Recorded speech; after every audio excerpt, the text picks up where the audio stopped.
So thank you very much, everybody, for attending. We do have more registered, but we will make a start for everybody's time. Again, we discourage AI note takers in this event. So if you are an AI note taker or you are controlling one, please do not use it. The caveat is all the speakers are not lawyers. So any action you take as a result of anything we state in relation to the policy and standard is as your own volition. So what we've got today is a split presentation. I'll sort of introduce the background to policy within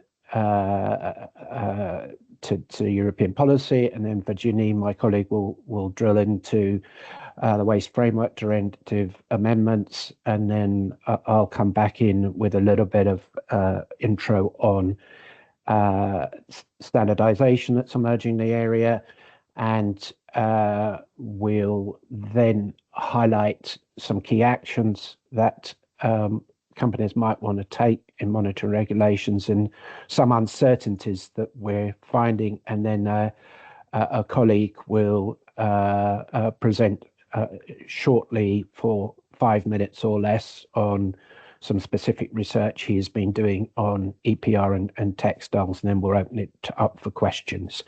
So without further ado, we'll crack on, and again, maybe Virginie, if you can move to the next slide.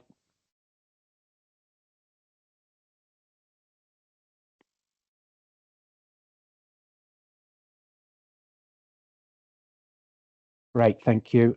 As always, that challenging first slide. Is it going to work? Is it not? I've been there many times.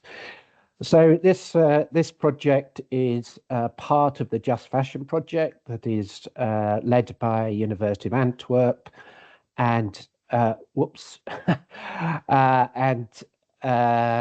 essentially our role as the Centre for Sustainable Design at University for Creative Arts is to lead the activities around policy and standardizations. I won't go into details of the project. There is an excellent website there, and you can sort of see the variety of activities that are happening in the project. It's multi organization based throughout Europe, so it's a good spread from policy through to sort of practical projects. Next slide, please. So the background is, and I'm going to go through this pretty quickly, is really that in 2015, which was a sort of core year for many developments, the European Commission developed its first circular economy action plan, and this laid the foundations for starting to broaden out, product focus into new areas, of which textiles is one of the new areas where a lot of activity is happening.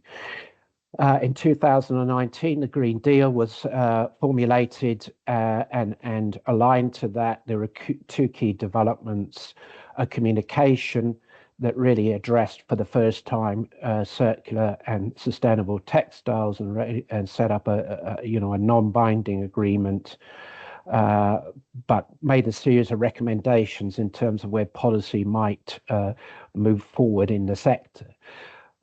Significantly, also, there was the highlighting of the Ecodesign for Sustainable Products Directive, and this all fell within the second Circular Economy Action Plan. So both these initiatives aligned with the second Circular Economy Action Plan. But a key piece of framework regulation was announced, the Ecodesign for Sustainable Products, and again, textiles and clothing is a core sector in that. There are other initiatives that are now coming under the Green Deal Industrial Plan, one of which is the Circular Economy Action Plan. Critical Raw Materials Act is much more linked to sort of critical raw materials linked to technology and electronics. Next slide, please. So again, Circular Economy Action Plan number two, effectively, the goal was to make sustainable products in the norm. And really, one of the key other developments, linked to this was the variety of proposed policy. And as I highlighted earlier, bringing in textiles as a core focus area alongside electronics, automotive packaging, which had been historic focus areas for the Commission. Next slide, please.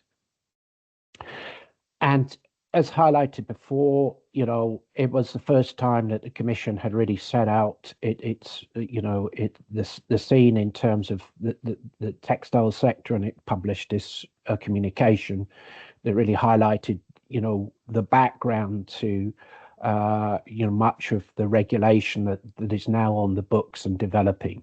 Next slide, please. So key to that is the Eco-Design for Sustainable Products regulation, which has several elements. If you're interested in this, we've done a webinar. I was going to say a podcast, but we've done a webinar, but maybe we should do a podcast on this if you want more details. And within the Eco-Design for Sustainable Products regulation, there are 5 key elements, one of which are product regulations, and a digital product passport, a ban on destruction of unsold goods, green public procurement, and substances of concern. So within that framework regulation, there are a number of different components. It's not just digital product passport. And key for the first 3 particularly are the clothing and textile sector. So the first regulations that are going to come out of ESPR are covering textiles and clothing, and also iron and steel. So textiles and clothing as an end product. Also within digital product passport, there is a digital product passport to come out specifically focused on textiles and clothing. And on the books is regulation on the ban of the destruction of unsold goods, particularly targeted this sector. Next slide, please. So again, the new game in town for the Commission is the Circular Economy Action Plan. This is a single market directive, and really this aims to drive, more circular use of material from the present 12% to up to nearly 25%. Initially, it was thought that this would focus more around electronics, but it's slightly unclear at this stage about the full coverage of materials and that will be covered, and to what extent there will be specific initiatives or elements that cover textiles and clothing, and how secondary markets are developed and built on. So next slide, please. There was a consultation that happened that closed on the 16th of November, and there is over 200 pieces of feedback to this. So the Commission is reviewing the various comments with a view to taking the initiative, to taking legislation potentially forward next year. Next slide, please. So following this and the analysis, there will be an impact assessment, and there is an expectation of legislation Q4 2026. It's likely that there will be links to extended producer responsibility, which is growing in its potential coverage areas. So historically, EPR has covered electronics, automotive, and packaging, and batteries, but is now being extended to clothing and textiles and furniture. So there's a big increase in interest in EPR across multiple sectors, and we'll go into that in a few more minutes. Next slide, please. So again, sitting behind all of this is a lot of the drivers for simplification, increased competitiveness, and the so-called omnibus package that has been particularly targeted at policy related to due diligence and reporting. But we also have found of something which we hadn't picked up, something called the environmental omnibus, which there was a consultation on that is likely to be published, or is targeted to be published in Q4 2025. And this it particularly highlights potential simplification around reporting, linked to the Waste Framework Directive and the amendments to the Waste Framework Directive. And it's particularly relevant because it's clearly covering clothing and textiles, and also less of interest to us, but food.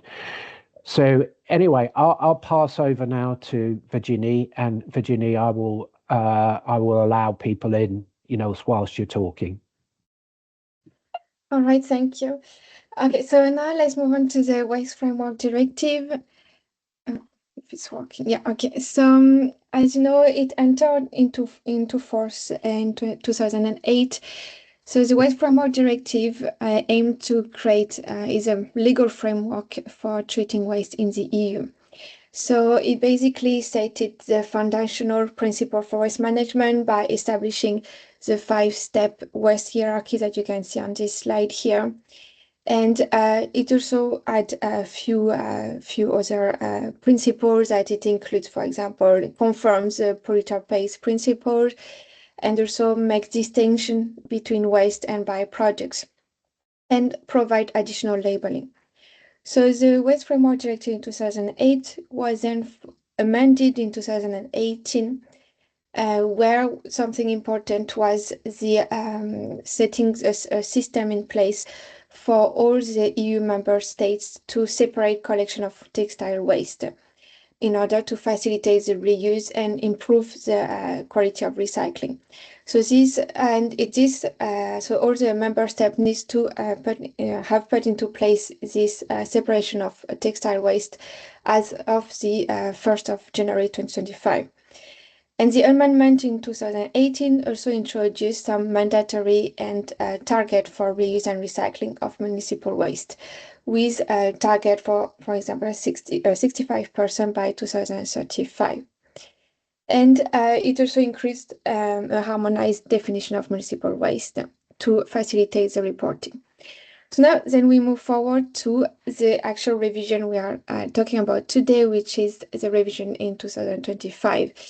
So as mentioned Martin, so this revision is based on the strategy of Europe, which is the EU strategy for sustainable and circular textile. So it's really put into practice this communication from EU, and also aim to strengthen the EU contribution to sustainable development goals, and to be in line also with the circular economy action plan that Martin just mentioned before. So that is just to set the background, and then in terms of how all of this happened. So it all this year in 2025. So it was officially entered into force on the 16th of October 2025. So very recently, and so from this date, the EU countries will have 20 months to transpose the rules into their own national laws, as it is a directive, and so they need to do that by the 17th of June 2027. And in regards to the EPR schemes, they need to be fully operational within 30 months. So this will be by 17th of April 2028. And the revision highlights an extension for micro enterprise with an extra 12 months. So this will lead to the 17th of April 2029. So this is just a brief timeline of how this happened. And so now let's dive into the revision. So there is 3 main components of this revision. So we have the revision mentioned new rules for the management of used textiles. Wait, there is quite a few people. So new rules for the management of used textiles and textile waste.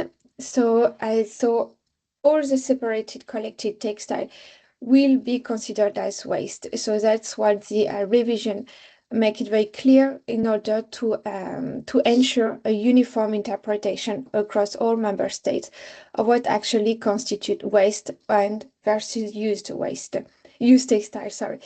So used textiles are basically items that have ceased to be waste and are now considered as a product fit for reuse. And in this revision, waste textile is considered as any textile product that is separately collected. So it can be collected through a municipal textile bin, or it can also be a waste textile that is taken to a recycling center. And this is automatically considered legally as waste upon collection. So this means that member states will have to ensure that separately collected textiles undergo sorting operations before their possible shipment if it is not treated within the country. If it's not treated within the country, then it will also fall under the waste shipment regulation. And another key component of the revision is the mandatory EPR schemes for textile and footwear projects that I will discuss a bit more further. And there is also some binding food waste reduction targets for member states. So this is less relevant for our presentation today, but I wanted to mention it today. So now let's move on to the discussion on EPR. So what exactly is EPR, Extended Producer Responsibility? So it is an environmental policy that makes producers responsible for the full life cycle of their projects, especially the post-consumer end-of-life phase. So the idea is that the producer is responsible and pay a fee to contribute to waste management of their project. And so this is actually what confirm or put into action the polluter pays principle that the Waste Framework Directive mentioned and confirms, which means that a company will pay a fee that is usually paid to a producer responsibility organization to cover the cost of collection, sorting, and recycling. And there is also eco-modulation fees that are adjusted based on environmental performance of project, for example. I will dive into this a bit more now. So exactly in details what it means, this textile EPR scheme from the revision. So it means simply that all the producers of textile or textile-related or footwear projects that are listed in one of the annex from the directives that I will show you afterwards, all the producers will be charged in every EU country where their products is sold. And there will be a fee that they will need to pay in each member state.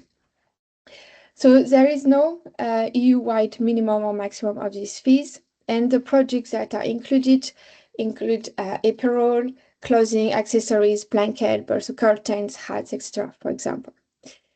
So the legislation requires the creation of producer registers in each member state where companies must disclose the volume of textiles they produce annually. But at the moment, it is still not yet known if the data will be public. So as I said before, micro enterprises will have an extra year to comply, but they are not exempt to prevent larger businesses from avoiding fees. So micro enterprise, just to briefly mention, in the directive, micro enterprise are companies that employ fewer than 10 persons and whose annual turnover and annual balance does not exceed 2 million euros.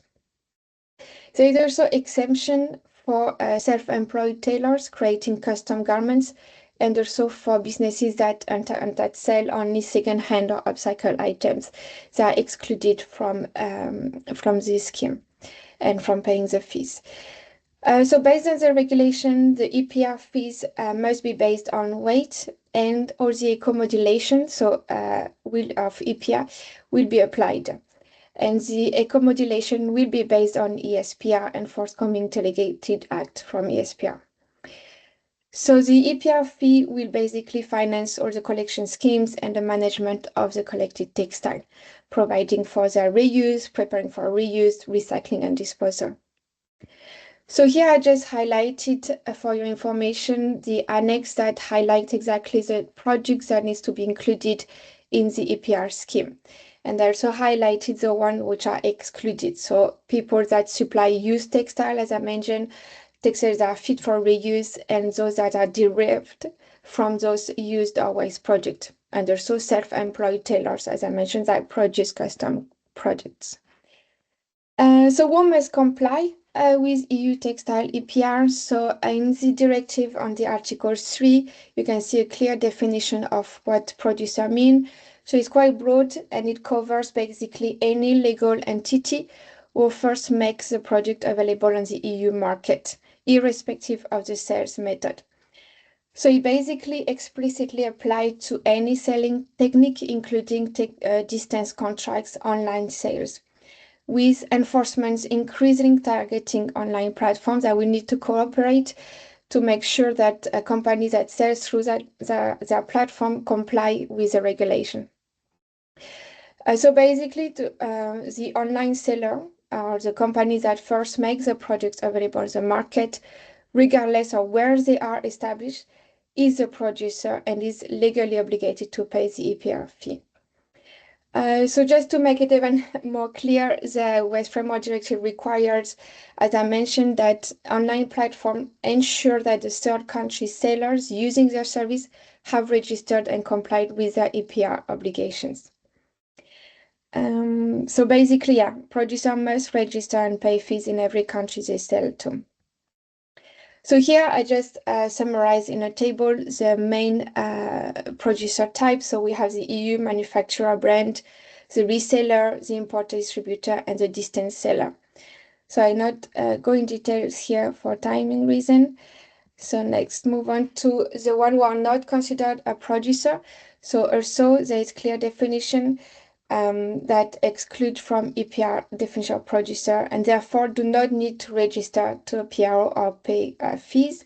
So this one, as I mentioned, are all the entities that supply used textile or entities that supply products derived from those used or waste products, and also self-employed tailors producing customized projects. And also, under these new rules, social and economic enterprises engaged in second-hand textile collection and management will be exempt from EPR obligation. They will be allowed to operate their own collection system and have their textile waste managed at no cost by PRO. So yeah, just as a brief summary and implications. So implication for SMEs is that the article, for example, Article 9, encourages the repair and reuse of projects. There is a separation of collection, as I mentioned. So all producer imports will be financially and operationally responsible for the collection. So all SMEs, online seller are all included and will need to redesign their projects, look at the end of life of their projects. So now we'll move on to a brief overview of non-national EPR schemes for textile. So I will focus mostly on France and the Netherlands as a key pioneer in implementing EPR schemes for textile. So let's move to France. So in France, EPR for textile products, including household like linen and footwear, already entered into force since 2007, and it was then further expanded by a new law in 2020. So this law is called the Loi AGEC, which basically means anti-waste for circular economy law. And so the key provision of this law is a ban on destruction of unsold non-food products, repairability and durability index, and EPR. So I will not go in details. I will focus on the EPR section of the law. So here in France, so each producer that are placing any textile, household linen, and footwear in the French market, including French overseas territories, regardless of the sales channels they use, so whatever, if it's website, on store, marketplace, whatever, they have to pay what we call an eco contribution, which is basically an EPR fee for each item. So they will have to pay to a PRO that is called Refashion in France. So there is only one PRO in France, and at the moment there is no individual system. So they all are paying this fee. And if they don't comply, there is a risk of fine and legal action from the Directorate General for Competition Policy. So basically, refashion, as I show on the schema here, we can see the contribution of this eco contribution. Eco fee, where does it go? So it goes for collect funds to manage the end of life of the value chain, repair fund, reuse fund, for example, and running public awareness campaigns. So there is also some recycling and reuse targets in France. So there is a collection rate of used textile and linen of 60% in 2028. That is one target. There is also a rate of reuse, so 15% by 2027. So I'll not go in details over the different targets, but these are some targets relating to recycling and reuse in France. So now let's move on to the eco-modulation. So France has already implemented a few eco-modulation fees. So there is 3 that are bonuses. So reduction of the EPR fee, so the eco-contribution will be reduced. And there's 1 penalty where the company pay a higher fee. So all this eco-modulation must be declared in what we call a company digital project file directly on Refashion. So where company needs to add some supporting document where it is required. And once these documents are validated, Refashion provides a standard price for official display and calculate the eco-modulation fee. So I'll briefly go a bit more detail of each eco-modulation. So here we have the bonuses. So we have bonuses for product durability, for obtaining environmental labels, for incorporating raw materials from recycling. So for the first one on product durability, products are tested for tear strength, washing resistance, peeling, abrasion, for example. And so to test the product, the test needs to be done by the ISO 17025 accredited labs. And so the bonus will amount and will be calculated per piece. And depending on the amount of units the company has, the price is different. And it applies to about 11 project category. And the 7 more have been added in 2025. So here I've put the exact title of this standard here. The next one is the bonuses for obtaining environmental labels. So here there is a list of labels that are accepted. So for example, EcoCert, Made in Green, Blue Sign, Fair Trade. These are certifications that are accepted. And so again, based on the unit the company is producing, the price per piece varies. And so only 1 label bonus per project. So they cannot accumulate if a project has multiple labels. Only 1 is accepted. The third one is a bonus for incorporating raw materials from recycling. So here the bonus amounts to 1,000 euros per ton if post-consumer textile waste recycled by an approved PRO, or if it is textile waste that is from an open loop recycled waste, the amount is 500 euros per ton. So the condition here is like the waste must be collected by Refashion or another approved eco-organization. And the recycling needs to follow local proximity criteria and be done in facilities meeting the French ICPE standards. So it's environmental protection standards. In regard to the penalty for recyclability, here it has started since January 2025, so quite recent. So the penalty for recyclability is applied to finished products that contain specific recycling disruptors. So this includes products that contain what's called a metalloplastic fiber. So this is the presence of metallic yarns or fibers that cannot be easily separated from the textile material, or products that contains electronic or electrical components. So the presence of non-removable electronic or electrical components, excluding traceability devices. So the penalties are cumulative. So if both apply, both penalties are charged. Projects with penalty cannot receive an eco-modulation bonus. And so for this one, there is no need for documentation, but the company needs to declare it. So a declaration is enough. And the amount varies by project line. So here I just highlighted a little bit more details on how in practice it works. So for the first one, it's quite easy. So the company needs to invest in an accredited testing. So they need to show and have this official test report. So quite simple, just make your projects, just use this standard. And then here there is a short example of the amount. So if, for example, a company place 5,000 t-shirts on the market, so the EPR fee, so the eco contribution I mentioned before, will automatically be reduced by the amount, which is 0.70 euros per piece.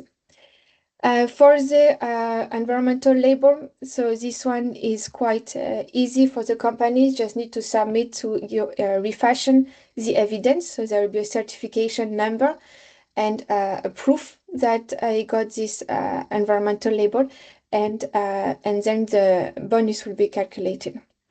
I'm not going into much details to exceed the time. So for the one on incorporating raw materials from recycling, so this one very similar. So for example, if a company uses 10 tons of post-consumer textile fiber recycled through Refashion, so Refashion has approved channel, so its total EPR fee, so the base EPR fee, will be reduced by 10,000. So we multiply 10 tons multiplied by the 1,000 euros I mentioned before. Or it will be multiplied by 500 tons if it is from another approved recycled content. In regards to the penalty for recyclability, so as I mentioned, this one is very straightforward for the producer. It doesn't need to require any official lab report or any external documentation. No supporting documentation is needed to declare the penalty. It's a simple declaration directly submitted on the Refashion website. So each company have a number on the Refashion website, and they just enter. Okay, so very straightforward. And then the eco contribution EPR fee will significantly increase for each item.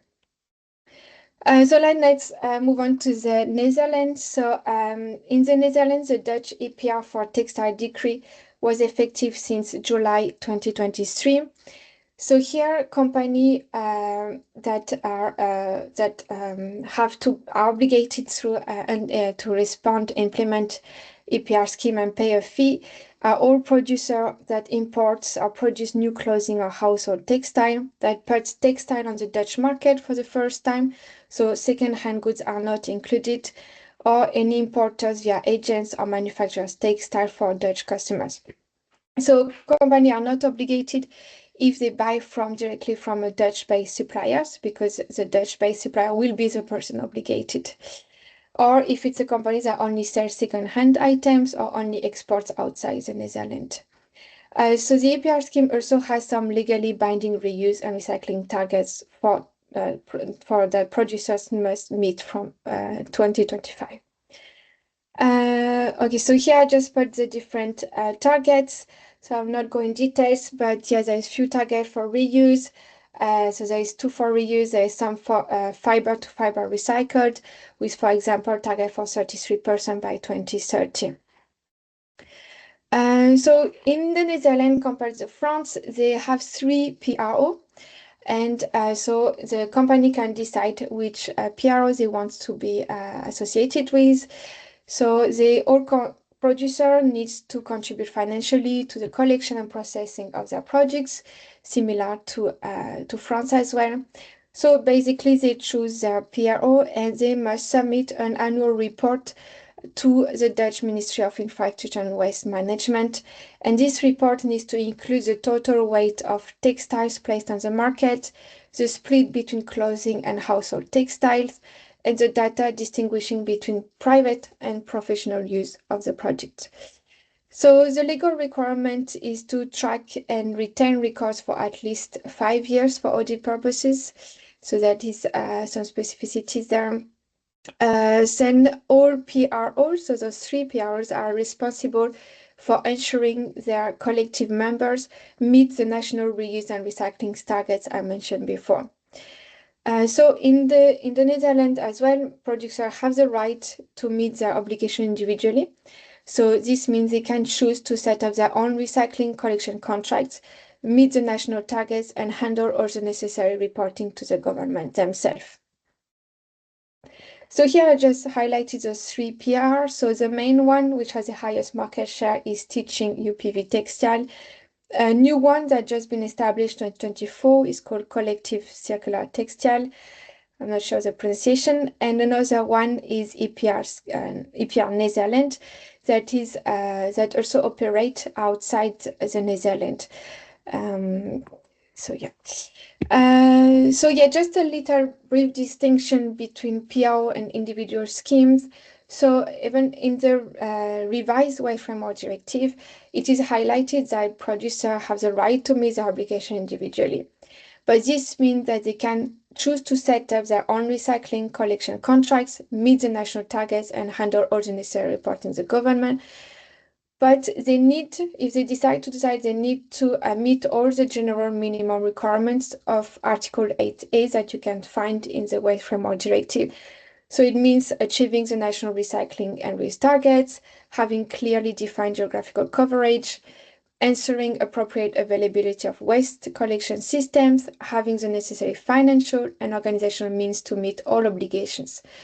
So even if they have this opportunity in practice, this option is usually only feasible for very large multinational producers with massive volumes who can actually leverage economies of scale and afford the complex administrative burden.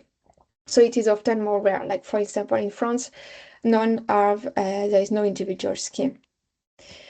So here I briefly show a summary that compares to the two countries, France and the Netherlands.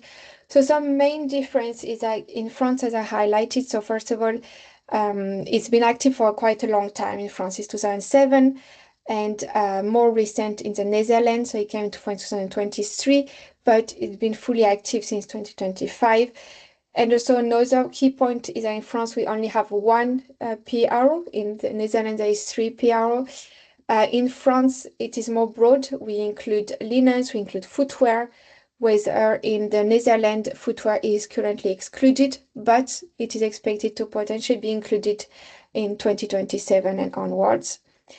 In France, the unit base for the EPR fees, the eco-contribution and the eco-modulation fees are based often calculated per unit and compared to the Netherlands per weight.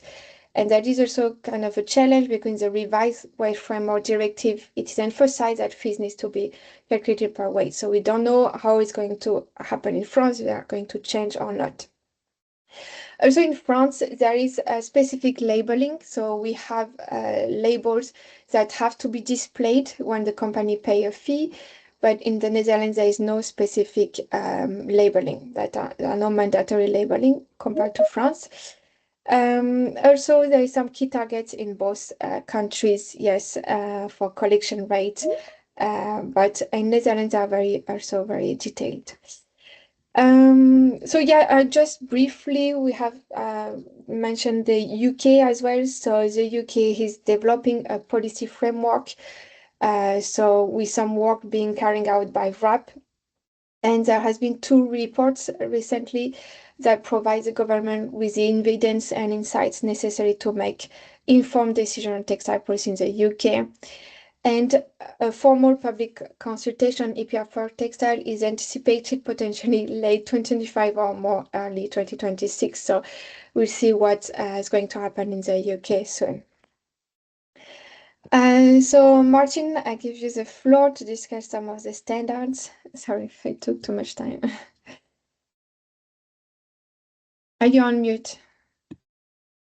Yeah, thank you. Yeah, very good, very clear. So moving on to the next slide, I'm just going to go through very quickly some of the standards we've identified specific to the sector and some that are emerging that are more broadly related to sort of circularity that may become more relevant for the sector as the sort of regulatory changes come on board.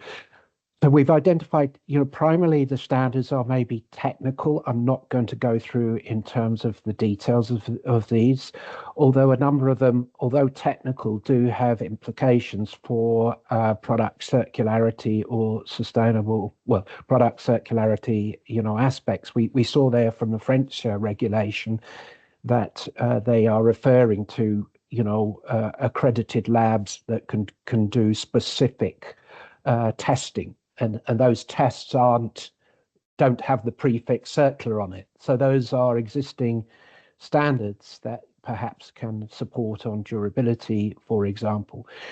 So there are a range of existing standards that may become more applicable as we move forward into the area. So next slide, please. What's emerged perhaps more significantly is the SEN European Standards Technical Committee Working Group 39 that has been established to set up specifically focused around a circular textiles chain. Next slide, please. And that was established in 2021, and the convener is from Belgium and the secretariat is from the Netherlands. Next slide, please. And there is a significant number of countries involved in this.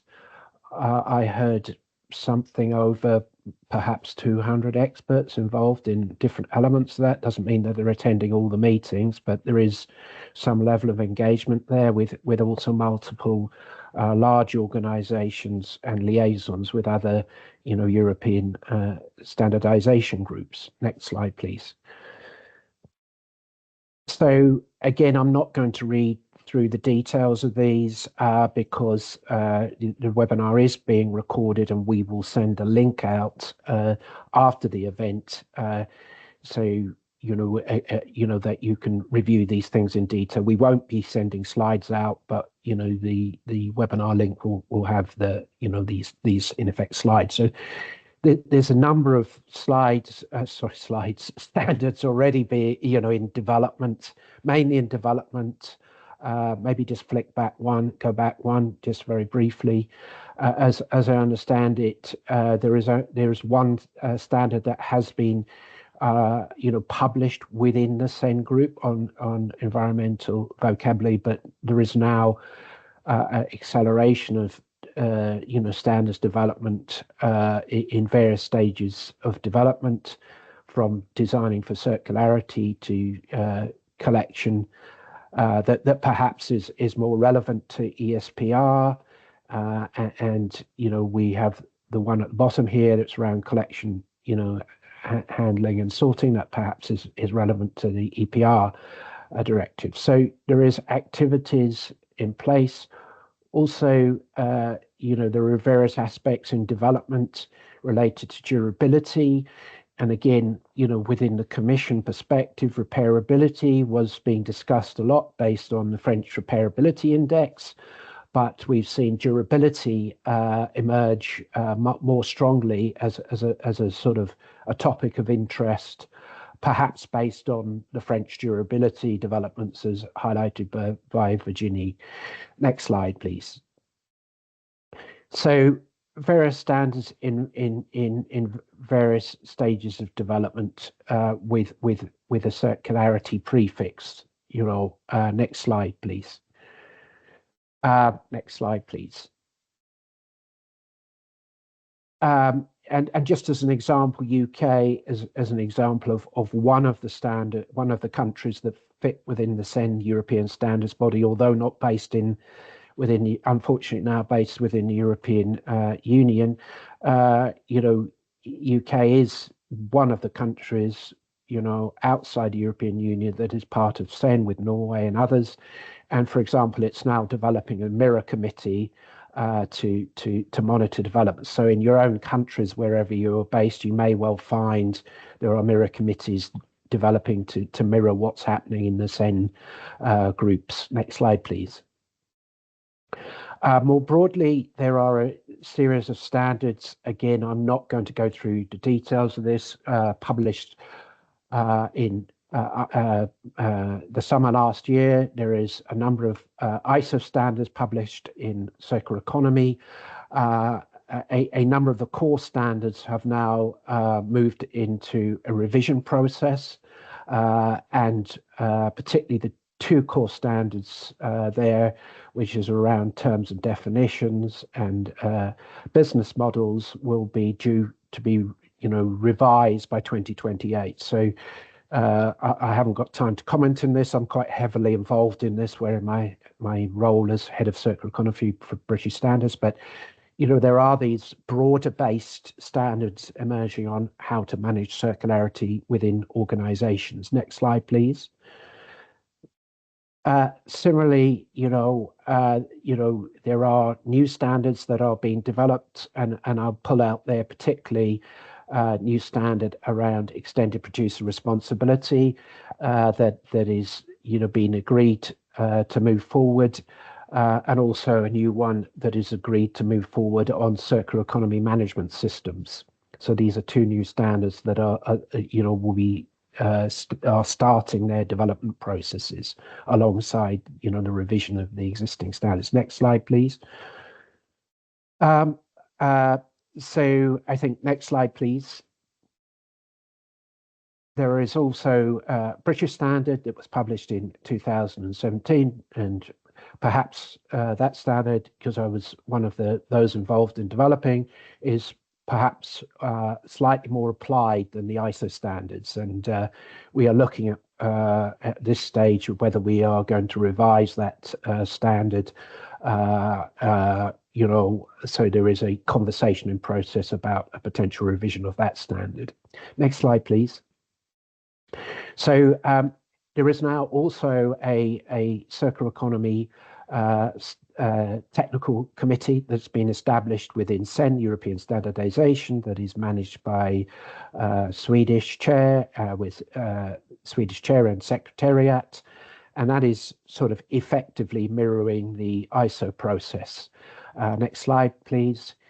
And it is looking at normally one would see a process where ISO standards automatically become European standards and EN, but for a variety of reasons, there is a process in place with additional elements that particularly the terminology standard is moving through to that is being undertaken within this group to progress to an EN.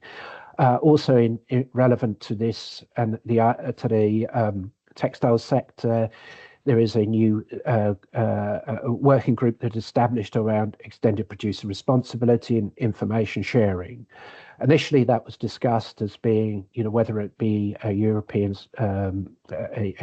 European standard on digital product passport, but as digital product passport, although highlighted in the framework directive, ESPR framework directive, has not, the legislation has not been passed yet. It was agreed that this would be more broadly focused around information sharing in value chains. It doesn't preclude there being a standard on DPP in the future when there is clarity on the regulation, but that it is broader at the moment. Next slide, please. So the other very quick points that one is worth keeping an eye on is that CEN JCT 10 materials efficiency launched a series of standards initially on the energy-related products, sector falling under the Eco Design Directive. That particular technical group has been now broadened to cover all products, all sectors, under ESPR. So a number of these standards may well be revised to be broadened to cover all products, brackets including textiles, and not just on electronics. So there are standards out there specifically on repairability, et cetera, that may be useful to review in terms of potential future developments. And indeed, we're aware that some companies have looked at these from the textiles sector. Next slide, please. The first standard that has been broadened out, although it still has more historic elements, related to the electronic sector, is the Circular Design Standard published in Working Group 8. So next slide, please. And so this is a broad-based standard looking at circular design from a design and development point of view. And this standard is likely to be moved up to ISO, but will not be within the, is being proposed to go into ISO, but it will likely not fall within the 59,000 series. But that is a live discussion at the moment. So there is guidance out there on circular design within SEN. Next slide, please. And any of you have to go at 11 o'clock, feel free to go. I think we'll stay on for about another 15 minutes. So we'll complete the webinar about 11:15 for your own timing to fit in any questions and the additional presentation. So again, the standard has been published in November 2024. Again, it's not specific to textiles and clothing, but it may well have a lot of relevant information if you're particularly thinking about designing for the full life cycle, and starting to sort of think about how you might impact on the design and development stage. Next slide, please. Next slide, please. And again, one element to highlight is that there are already established standards, two established standards, within ISO and IC on eco-design, both for how you manage that at the design and development level and how you manage that within ISO 14001 and ISO 9000 quality systems. So why I'm highlighting this is that eco-design really deals with how you integrate broader environmental considerations into design and development. So it includes circularity, but it's not specifically focused on circularity. So my advice is that if you're really thinking about this, one should bear in mind other environmental impacts and not just circularity. So the two elements need to be looked at in parallel. If one is, designing purely for circularity and ignoring other impacts such as energy, etc., and other impacts across the life cycle, you may find your products get into some challenges. Next slide, please. So just moving very quickly through this before passing back to Virginie. I'm not going to go through in the details for this. Our recommendation within is there is so much happening. So, that is new to the textiles and clothing sector. It's a big sector in Europe, employing a couple of 100,000 people. Has big environmental impacts, but unlike electronics, automotive, and packaging, it has not really, had to face,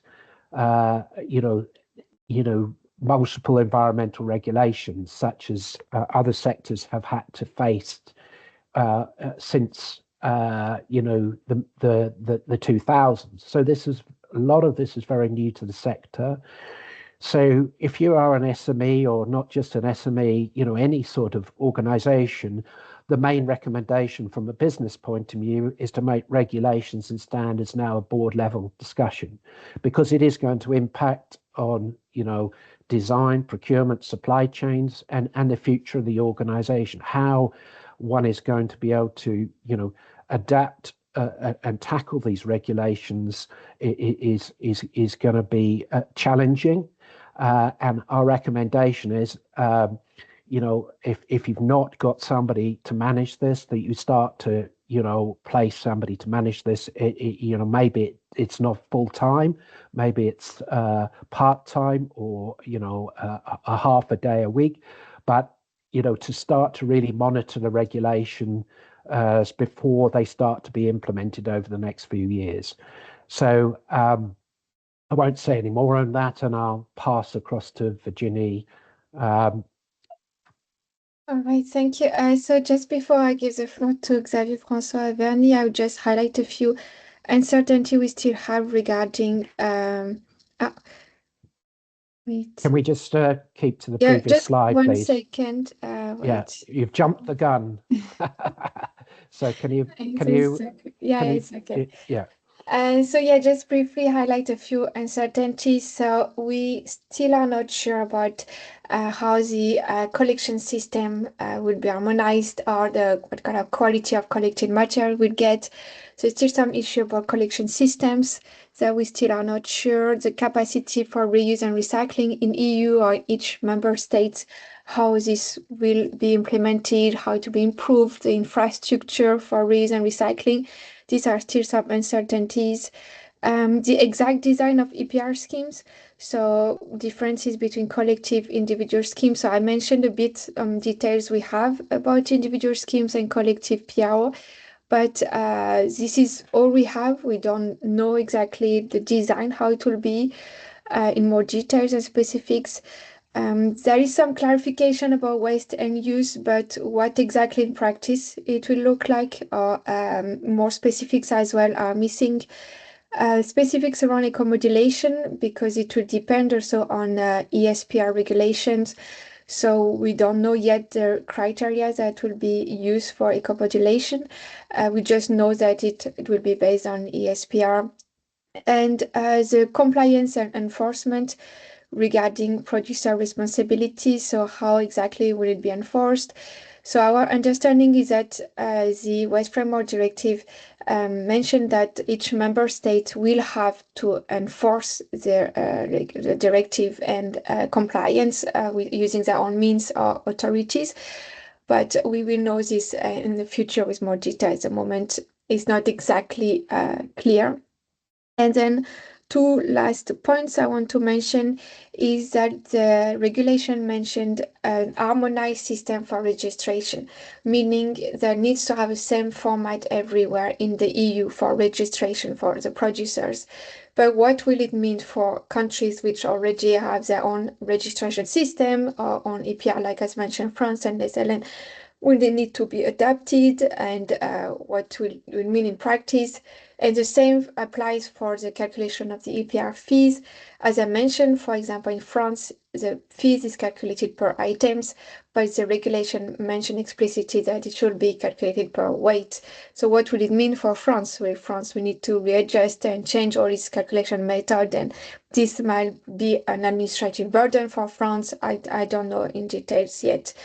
So basically, overall is the harmonization aspect and specifics that are sometimes missing, how it will be exactly implemented per member state and to which degree they have to harmonize it, to which degree they have some freedom as well in their choices on how they implement the EPR scheme.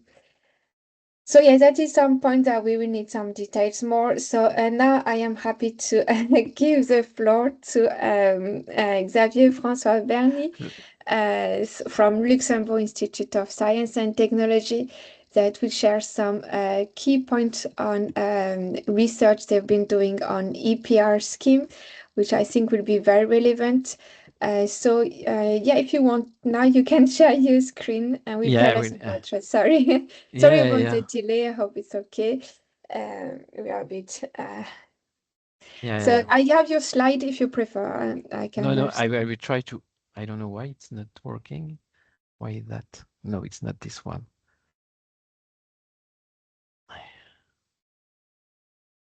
No, that's not this one. Sorry. I don't know why it doesn't work. This looks like the one you sent me. Yeah. That's the one, but I don't know why. I try to share my presentation and it's not working. Yes, it was coming through. We see it. So please, this is the one. Yeah. Okay. Advancing sustainable textile and circular economy. Yeah. So it should be this way. Yeah. Okay. Yes. So thank you. First, thank you for inviting us to give you our first outcomes of the TrustX project and focusing on EPR along the supply chain. So I will go deep very fast on the project to present you. So it's an Horizon Europe project, so 7 million euros. So we started January 2025 and it will last 36 months, so end of 2007. We have different partners, so we have 5 RTO, 2 university, 3 NGOs, 3 large industry, and 6 small and medium enterprises. So here you have an overview of all the different partners that are working on the TrustX project, looking at EPR for textiles industry.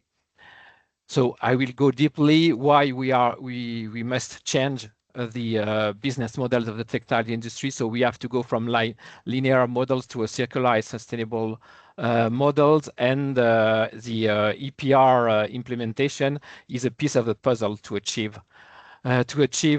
go for a circularized and sustainable textiles. So concerning the different topics that we will deal under TrustX. So just to say that we will focus on reduced resource consumption, textile waste, and environmental impact. We will try to promote fairness and inclusivity, looking at ensure that policy create fair, sustainable transition across the value chain and society. And from a technical point of view, what we will do under the TrustX project, we will propose and test strategy for circular sustainable textile. Xavier, just for time, because I think we allocated 5 minutes. Okay. Perhaps you could just go, rather than the background to the whole project, because people can, find out and Google it. Just then I will hand over to my colleague. Any sort of key, comments in terms of it was my last slide, in fact. Great, thank you. It was my last slide to give you that. We will also give some best practices in terms of EPR implementation at EU level. And then I will hand over to my colleague to go deeply in the work that she performed under the deliverables concerning EPR. So Raya. Great. Yeah, sorry, I will try to be as fast as I can in here, just to give some background or some observations from our research on comparing existing EPR schemes. Just quick background, this work was done early this year, so our findings are from January to June 2025. There have been some changes afterwards, of course, giving the evolving landscape of the textile and EPR right now, but just quickly observing from the existing EPR scheme, especially in the member states of the EU and a bit beyond, we have noticed that the scope have, as also Virginie have stated, there are some a broad scope, but if we look at the coverage, it's quite uneven. France, as stated also previously, it covers certain clothing, footwear, and household, but there is exclusion of leather, fur, and furniture, for example. In Italy, we have observed that they include leather and hide. The Netherlands, on the other hand, they include also occupational clothing, meaning workwear, but they exclude shoes and the bags, furniture, and curtains. Also, when it comes to the fees and the eco-modulation, the weight-based fees still dominate in many waste or EPR schemes. However, the eco-modulation is emerging with uneven criteria or not clearly defined criteria at this stage. I'm not going to go into the details, but you can see from some of the examples, even the weight-based fees, they are different in the prices per kilogram, for example. Just note that, as said, some more countries are trying to introduce eco-modulation at this stage, especially, for example, now the Netherlands are designing the eco-modulations. We don't know how it's going to look like, of course, yet. The targets, they're quite similar when it comes to the reuse recycling type of targets. However, the increments and the percentages, we noticed that they're quite different, as you can see in the examples here. France, they have additional unique targets like the collection and the disposal target. In general, next, please, Xavier. In general, what we observe that the schemes are quite innovating, but the efforts are relatively fragmented, which makes it complicated or complex and challenging for producers, especially the ones operating across borders. Through the project, we have also looked a bit on the governance. Can you please jump? Yes. And we have observed also some similarities, mainly PRO-based systems. So as explained earlier in the webinar, the producers, they have the obligation to finance the compliance via these PROs. However, also said the obligations, they're quite similar: registering, reporting, paying the fees. And there is also the option to have collective or individual compliance system, although the collective systems are dominating at this stage. However, we also noticed similar weaknesses or gaps, especially the unclear coordination between the producers, PROs, and the municipalities, and also some compliance loopholes, especially when it comes also to online and distance sellers that could escape their obligations. But this point is being, I think, tackled with the revised Waste Framework Directive. There is a big gap when it comes to the data and transparency, especially when it comes to tracking used textile, especially with the exports. And of course, some risks with accountability when we observe complex oversight and maybe limited auditing at this stage. Can you please jump one? Yeah.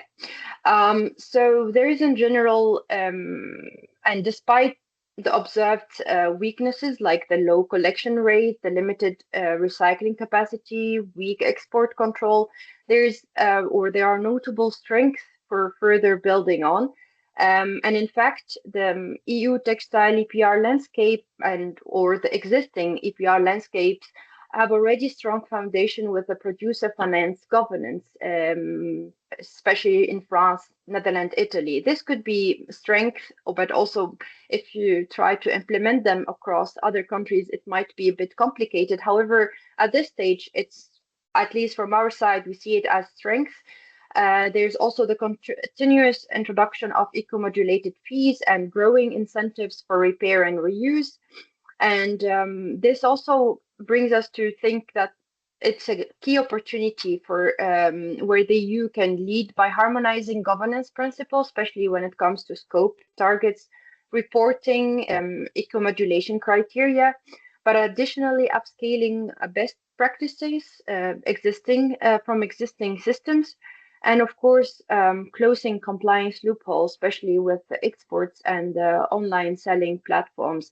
And this point, as said, is being adjusted with a revised Waste Framework Directive. Just quickly, another point. So through our research, I'm not going to go into the details, but I think it's important to mention that we have also tried exchanging with many stakeholders to collect practical recommendation challenges, their experience in general with a waste management system or for textile, but also the EPR schemes.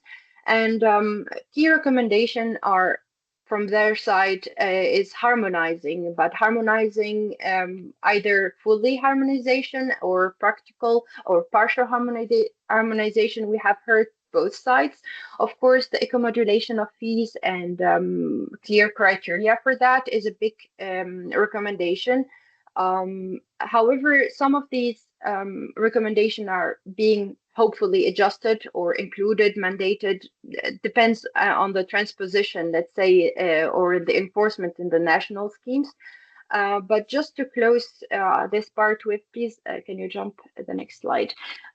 We have compiled few recommendations for future policy development. And this, again, is based on our observations and on the exchanges we had with stakeholders.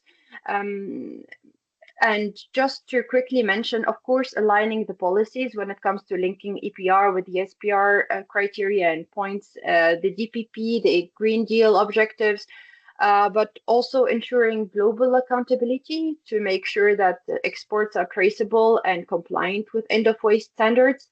A big point is funding infrastructure and innovation for stronger support of automated sorting, recycling technology, reuse and repair incentives. But of course, also empowering governance inclusivity, especially in decision making along the supply chain. and stronger incentives for consumer awareness campaigns and chemical traceability, as well as a better definition for realistic and achievable targets and recycled content percentages, for example. So maybe the presentation have been a bit in storm since giving the limited time, but hopefully it was clear for you. Great. It's very clear. Yeah, thanks very much. And good. It'd be interesting to keep in contact with you in relation to our monitoring of all the different regulations. So just a quick comment on that. Of course, going back to where are we now? Can you stop sharing, Xavier? Yeah. So where are we now for the sector? So, you know, what we've got is a lot of policy emerging that the sector has not had to cover before. And this again goes back to the challenge that the sector has not faced a sort of 20 years of regulations like automotive or packaging or electronics. So for many SMEs, and I noted that there was a comment there on SMEs, it's going to be a huge challenge.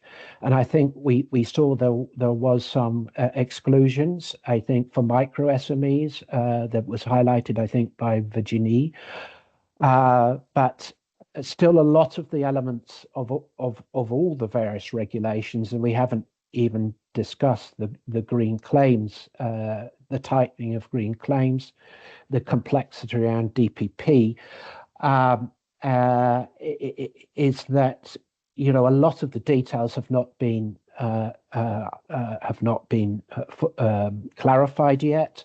Particularly the linkage between the regulations have not been clarified yet. So it's highly complex.